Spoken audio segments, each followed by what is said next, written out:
Bonjour à tous, aujourd'hui je vais vous donner mon secret pour courir plus souvent, plus intensément, récupérer plus vite et réduire les blessures. C'est parti! Pour cet objectif de la Turquie, j'ai encore augmenté le volume d'entraînement. Pour l'Ironman de Nice, sur les derniers mois, j'étais à 9 entraînements par semaine. Et là, pour la Turquie, je suis passé à 11 entraînements par semaine, ce qui fait 2 entraînements par jour en moyenne. Bon, j'ai très vite compris que les 11 entraînements, je les ferai pas à fond, ça vous en doutez. Et c'est justement un peu le thème que je voulais aborder avec vous aujourd'hui. L'importance des séances fondamentales dans une planification, que vous couriez 3 fois par semaine, 6 fois par semaine ou 11 fois par semaine comme moi. Grâce maintenant un peu à toute la technologie qu'on a, j'ai pu récupérer les données de mes entraînements précédents pendant ma prépa marathon ou pendant ma prépa pour le 73 de Marbella. Et je me suis rendu compte qu'en fait, j'avais jamais de vrai entraînement vraiment tranquille. Par exemple, sur des séances de course à pied à allure constante, au niveau cardiaque, j'étais à 150, 160 battements par minute. Si vous avez vu l'épisode précédent sur les tests que j'ai fait, 160 battements par minute, c'est quasiment mon allure seuil aujourd'hui. Le problème, c'est que par exemple, pour la prépa marathon, je m'entraînais 3 fois par semaine. Donc c'est vrai qu'au niveau physique, on ressent pas vraiment de fatigue et c'est là où justement il y a un piège et c'est justement pour ça que je vais en parler. Quand on reprend un peu tous les historiques des petites blessures que j'ai eues, alors j'ai jamais eu de grosses blessures, mais par exemple j'ai eu un début de conflit fémoro-patellaire pendant ma prépa pour le semi-Ironman, pendant les premiers épisodes, et d'ailleurs le podologue c'est exactement ce qu'il avait dit. C'est normal que vous soyez fait mal en fait, parce que vous alliez un peu vite pour un débutant. Pour un débutant. Vous êtes débutant.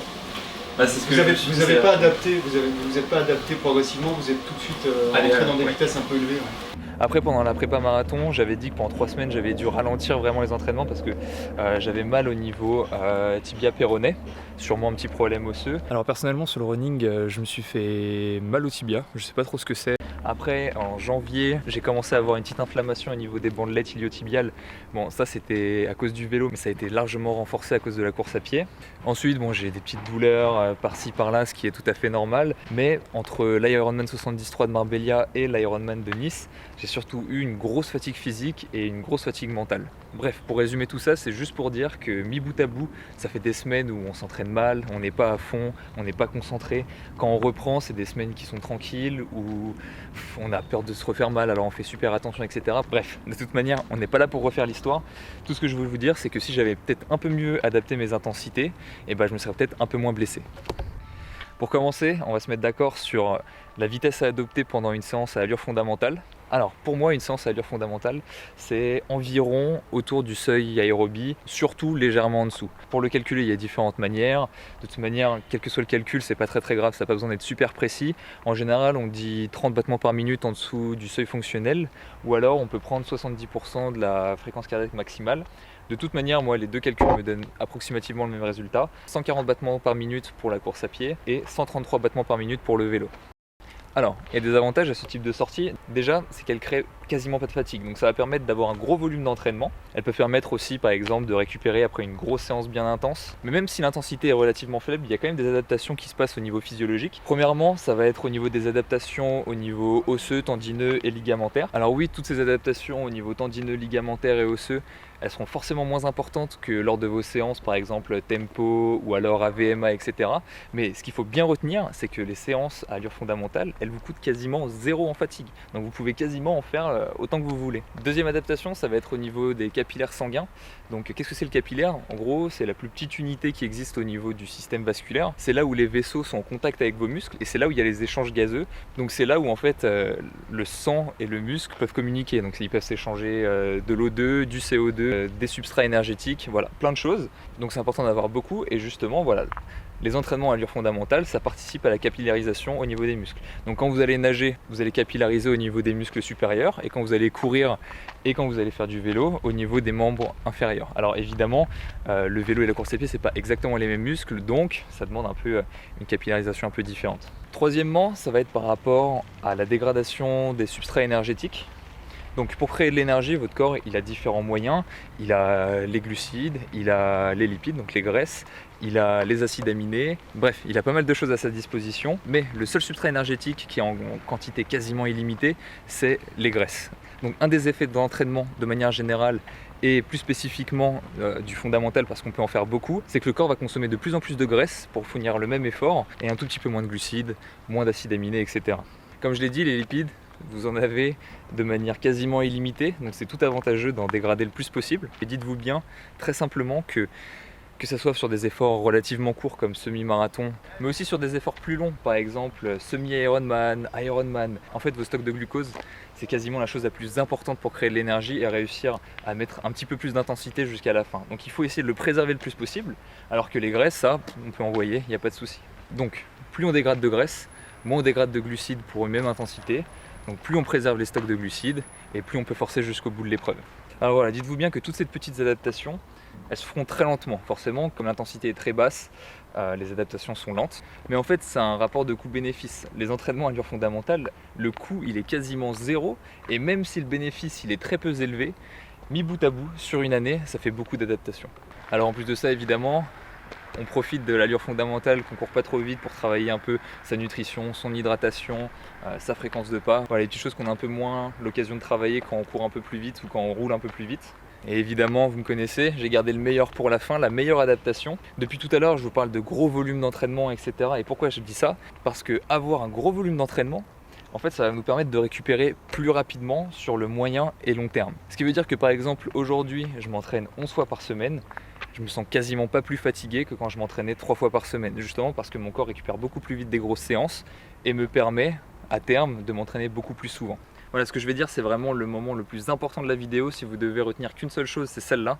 Là, je vais vous faire une équation très très simple de comment progresser dans tous les sports. De manière générale, c'est les séances intenses qui vous font progresser. C'est aussi simple que ça. Donc, plus on s'entraîne de manière intense et plus on le fait souvent, plus on va progresser. Donc notre but, ça va être de s'entraîner intensément le plus souvent possible. Donc pour le faire le plus souvent possible, il faut récupérer assez vite. Et pour récupérer assez vite, il faut un gros volume d'entraînement. Le problème, c'est qu'un gros volume d'entraînement, s'il est mal géré, ça crée de la fatigue. Et créer de la fatigue, ça ne permet pas d'être à fond. D'où, encore une fois, l'importance des séances fondamentales. Elles permettent d'avoir un gros volume, de ne pas accumuler de fatigue et de pouvoir permettre après de faire des séances très très intenses. C'est pour ça que maintenant, je contraste énormément mes séances. Si vous me suivez sur Strava, de toute façon, vous avez dû le voir. Il y a des séances VMA où vraiment je me donne à fond. Je vous en parlerai dans une vidéo, mais c'est quelque chose à voir. Et il y a les séances fondamentales où je vais tranquille, je profite. Mes séances dures sont très très dures, mes séances simples sont très très simples, ce qui me permet d'accumuler peu de fatigue, de m'entraîner souvent, de récupérer vite et de ne pas me blesser. Alors le piège, c'est que là, je vous parle de moi avec 11 séances par semaine, mais ce qu'il faut vous dire, c'est que c'est vrai aussi quand vous entraînez que 3 fois par semaine. Et c'est même pire, parce que étant donné qu'à 3 fois par semaine, en général, on ne ressent pas trop de fatigue au niveau physique, on va avoir tendance, comme je l'ai fait, à s'entraîner trop intensément. Le problème, c'est que les capacités de récupération de vos muscles, de vos os, de vos ligaments, de vos tendons, de vos stocks énergétiques et au niveau nerveux et moral, cette récupération-là, en fait, elle est nulle, elle est super basse. Donc, même si vous ne sentez pas de fatigue, vos tendons, ils ont besoin de récupérer. Vous courez vite par-dessus, vous recréez de la fatigue et au fur et à mesure, c'est comme ça qu'on crée des douleurs et des blessures. Regardez, là, ça fait maintenant 1 mois que je m'entraîne à 11 séances par semaine. J'ai toujours pas de blessure. Et pourtant, je m'entraînais pour le marathon, 3 séances par semaine, au bout de 2 semaines, je m'étais blessé. Donc voilà, il ne faut pas se comparer les uns les autres. Forcément, si vous débutez, vous dites, attendez, lui il s'entraîne plus de 15 heures par semaine, il se blesse pas. Moi, je fais que 3 heures par semaine, je peux les faire à fond. Et c'est justement là où vous faites une grosse erreur. Je vais finir sur un sujet qui est très très peu évoqué, je trouve. C'est au niveau de la fatigue nerveuse et mentale. Je vais prendre encore une fois mon exemple. Pendant la période entre l'Ironman 73 et l'Ironman de Nice, comme je vous l'ai dit au tout début de vidéo, j'étais vraiment fatigué physiquement et moralement. Justement parce que par exemple, c'est là où les séances à vélo sont les plus longues. Et au lieu de les faire tranquillement et de vouloir juste les faire durer, l'intensité elle était beaucoup trop forte et je finissais mes séances longues dans des états vraiment pitoyables. Le problème c'est que voilà, les séances longues, il faut les faire chaque semaine. Donc chaque semaine, on appréhende la séance suivante, on n'a plus envie de s'entraîner. Même les séances entre, on n'a plus envie de les faire parce qu'on est fatigué. Là où j'ai réussi à trouver un équilibre dans ma préparation pour la Turquie, c'est que je profite en fait des séances fondamentales pour vraiment me faire plaisir. C'est-à-dire que je regarde pas ma montre, je roule vraiment tranquille. Alors si je la regarde juste pour m'assurer que je sois pas trop bas au niveau de l'intensité, mais je profite des paysages. Et tout ça, en fait, ça entretient le plaisir dans l'entraînement. Alors forcément, des fois, c'est un peu de positivité forcée. On n'a pas forcément toujours envie d'aller s'entraîner, mais le fait que l'entraînement soit facile, ça aide à y prendre du plaisir. Donc voilà, j'ai trouvé un bon équilibre entre les séances vraiment intenses, où quand je ressors, j'ai vraiment plus envie de les faire, et les séances vraiment faciles, où pour le coup, voilà, elles sont tournées vers le plaisir.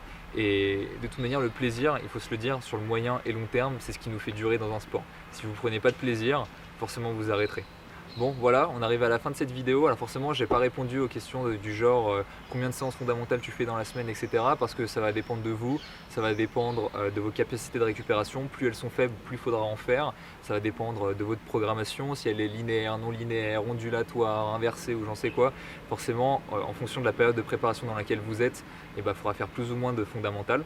Voilà, comme je l'ai dit, de toute manière, je ne vais pas vous mentir, ce qui fait progresser, c'est les séances intenses. Si je pouvais m'entraîner tous les jours intensément, je le ferais. Et là, voilà, j'ai appris avec l'expérience que c'était pas possible. Si on était des surhommes, on ferait des séances VMA tous les jours. Hélas, on n'est que des hommes normaux, donc il faut aussi gérer sa récupération. Voilà, merci d'avoir regardé cette vidéo. J'espère qu'elle vous a plu. N'hésitez pas à mettre dans les commentaires un peu votre opinion sur le sujet. Je remercie Rebecca d'avoir filmé la vidéo, ce qui permet d'avoir un point de vue un peu différent de juste moi avec la caméra. Donc voilà, courez lentement pour pouvoir vous entraîner à courir vite. D'ici la prochaine vidéo, entraînez-vous bien. À la prochaine.